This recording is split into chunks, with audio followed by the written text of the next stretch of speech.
Hi, everybody. Coach DiBernardo. Episode number 5 called Find Your People.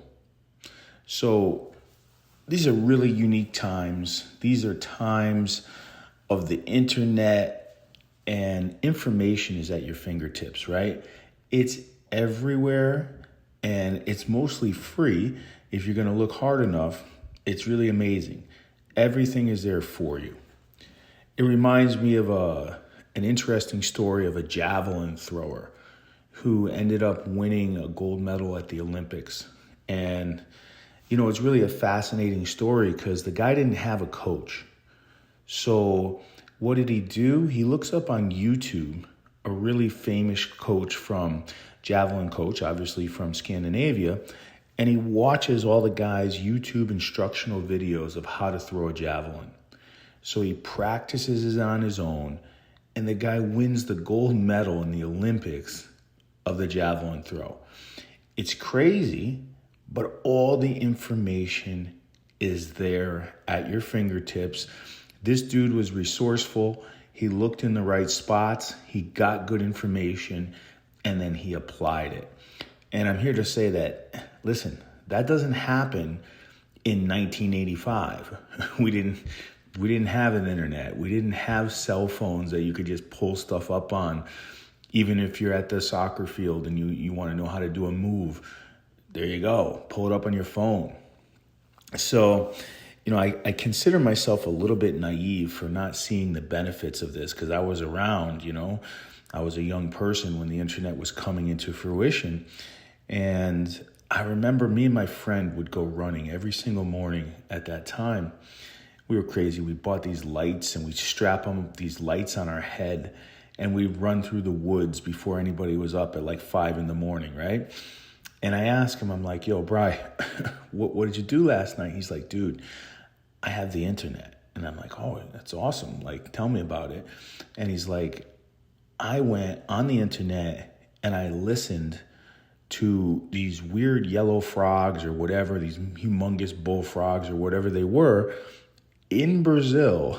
He's like, and I'm sitting here in my living room in Middletown, Connecticut, listening to these frogs in Brazil make these noises.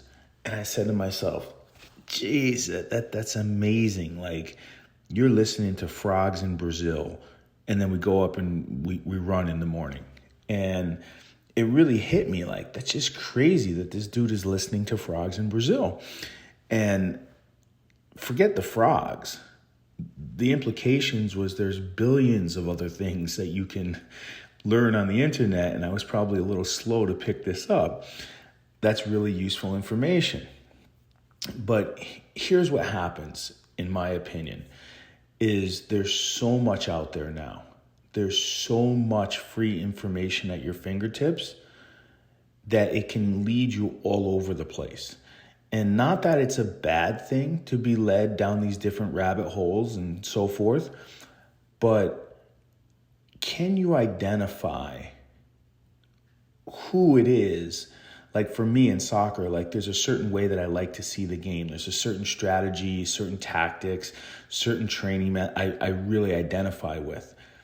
Once I find those people, it's like a gold mine. I go through all their content like crazy, and it's efficient for me. It's super efficient because they view things somewhat similar to me, right? But even when I see something that's radical now, like there's a guy in Brazil, his name is Dins, and he coaches a team called Fluminense, and they play in such a manner that is really something I've never seen before. I'm immediately able to get onto Instagram, to get onto YouTube, and I can immediately see this is what he's teaching his team.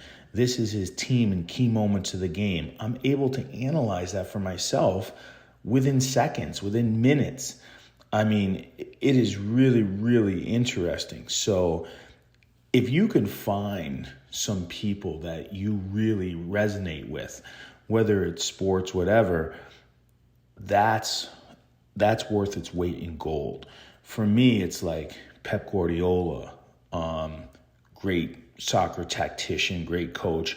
Rob Gray, academic theory guy, really, really smart.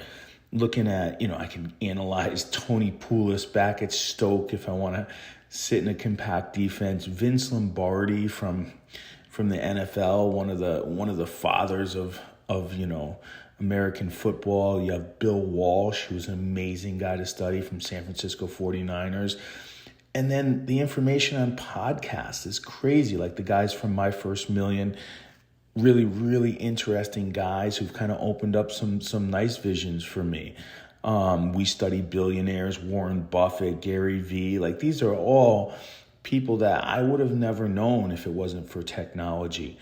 For me, I grew up in an age where coaches were dictators and, you do it like this or I'm going to kick your butt and you could leave if you don't listen to me. And, we trained very differently back in the day. But just because I grew up like that in the 80s, the 90s, it doesn't mean that I can't adapt. Like everybody can be a lifetime learner. I don't have to teach the game and have the viewpoints, and I don't have to invest my money like they did in 1970. I can adapt and it helps if you turn into the right people and the people who are super knowledgeable and who have a method that really resonates with you. Now, I'm not saying, by the way, that I'm going to study Nick Saban, I'm going to study Pep, I'm going to become them. I think you have to understand as you get all this information, you have to take it to the field. You have to do it in business. You have to do it in, whatever you do in your organizations. You have to apply it, but you have to apply it in a way that is you, right? It still has to fit you and who you are. So, for me, it's funny. Like I subscribe to so many of the major websites in my industry because I want to improve. I want to get better. I want to see what's out there. And, financially, I probably was not the smartest guy, especially in my 20s and 30s. I made some really stupid decisions. I am not an expert financially. However, I got a lot smarter about how to invest my money. I got a lot smarter about diversification. I got a lot smarter in what's comfortable for me. Is it comfortable for me to have 90% of my money in equities? Is it comfortable for me to have 40% of my money in equities, 30% in bonds, 30% in maybe treasuries now that they're paying 4.5%, 5%, whatever it is? I figured out a way that I could go to bed at night and not worry about my investments. And it took a lot of research. And I also dedicated maybe 5 to 10% of my money I downloaded a technical analysis app. I listen I love the financial markets. I listen every single day. And I become a little bit in tune of if there's something that I really like, if there's a stock that makes a lot of sense to me, I'll invest that 5 or 10%. And that it's not a ton, 5%, not a ton, but it keeps me in the game because I actually like the game. I like the game of Bitcoin. I like the game of when, if you knew when to get out of that funny little dog coin there. I forgot the name of it that Elon Musk and Mark Cuban were pushing on social media. But if you got in and got out, you did really well. But if it's only 5%, 3% of your money, it's great. No worries. So let me kind of wrap up here is that this is the day of the information age where information is at your fingertips. Whether you want to learn how to buy stocks, whether you want to learn how to coach soccer, whether you want to learn to start a business, listen, the way that I learned how to write ebooks and make money online selling books, I learned it from videos. I watched video after video from YouTube, how to self-publish on Amazon, what are the niches, what things sell, how long should the books be, all that I learned everything on YouTube videos. And to this day, I'm still learning things from YouTube videos. I mean, it's just such an amazing source, but then I have to apply it. But listen, applying it is fun. Really, really fun. And there's always going to be the next iteration in your field. So what's coming next in coach? This is what makes coaches really good, by the way, like Guardiola. They're fearful of not knowing what the next big thing is. They're always searching for the next trend, the next tactic, the next this, the next that. And I think that leaders in every field, they'll never forget the fundamentals. Warren Buffett never forgets the fundamentals of investing, right? You should buy a good company, but not at a high price. A good company at a fair price or a discounted price, and then you're in good shape.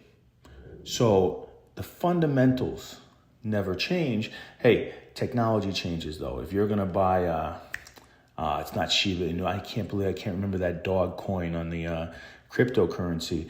But if you saw Elon Musk pumping up that Dogecoin, that's what it is, on his Twitter, back when it was Twitter and not X, it doesn't matter what the value of that was. The value was him tweeting out, buy Dogecoin, right? And if you did it, you made a lot of money. So not everything goes with fundamentals. It goes on how you see value. But my point is, listen, Gary Vee, why is he so good at predicting what's going to be great in the future? Because he studies nonstop about what is coming next in technology and what people want. He always knows what the consumer wants. So the name of this podcast today, right, is Find Your People. You want to make money? Find your people. You want to be a better coach? Find your people. You want to lose weight? You want to get fit? Find the experts that resonate with you, who can give you real value, and go with them. Hope you enjoyed the podcast. Coach D, see you next time.